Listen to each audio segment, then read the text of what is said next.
Pliny, Roman religion and Christianity. For many Romans, including Pliny and his idol Cicero, the state religion was inextricably bound up with Rome's history and her mission to dominate the world. Pliny was especially gratified when Trajan, at his request, awarded him as a priesthood, the more so since it was a great which Cicero before him had also held for a. In the spirit of traditional Roman piety, he dedicated a temple at Tivernum, the township, which acknowledged him as patron. 3-4. He installed statues both there and in his native commune, for particular preference in the temple of Jupiter. 3:6.4. At the behest of soothsayers, he enlarged a shrine of Ceres on his estate near Tivernum to accommodate the crowds of locals who attended her feast. 939 recounts at length the atonement alive of the errant Vestal Virgin Cornelia. 411. This had in fact occurred several years earlier in the dark days of Domitian, whom he was at pains to disparage.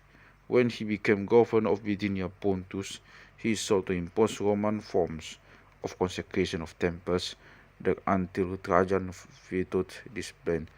1049 until 50.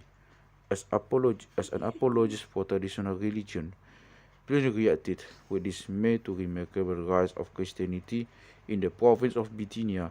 He wrote a long and celebrated letter to ask the advice of the emperor on how to treat the new sect, and elicited a brief but equally celebrated reply. 1096 and 97.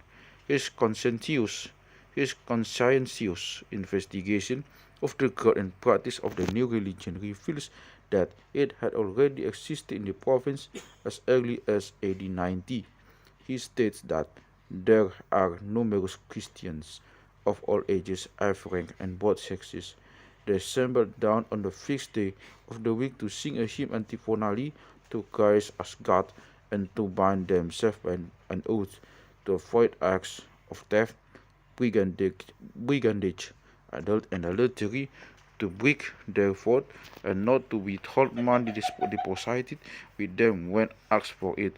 Following the ceremony, they departed, but again assembled to take food. This was probably the agape, the love feast first described in Paul's first epistle to the Corinthians, 11, verse 17 ff. Pliny finds these Christians guiltless of any crimes. To establish their innocence, he even interrogates under torture two maidservants who were called diaconess. Nonetheless, he ordered the execution of those who refused to renounce their adhesion to the sect because of their willful obstinacy, contumacia, disobedience to a judicial command. Here is the emperor's advice on how to proceed with the investigation. Trajan in reply comments his covetous actions. True Christians are not to be sought out. Once indicted, they are to be punished if they refuse to deny their religion and to worship the Roman gods. Thus the emperor makes it clear that adhesion to Christianity constitutes a crime, even if no criminal activity is involved. Trajan adds, however, that anonymous denunciations are to be disregarded as contrary to the spirit of the age. The emperor clearly by this statement distances himself from the practice of informers in the reign of Domitian.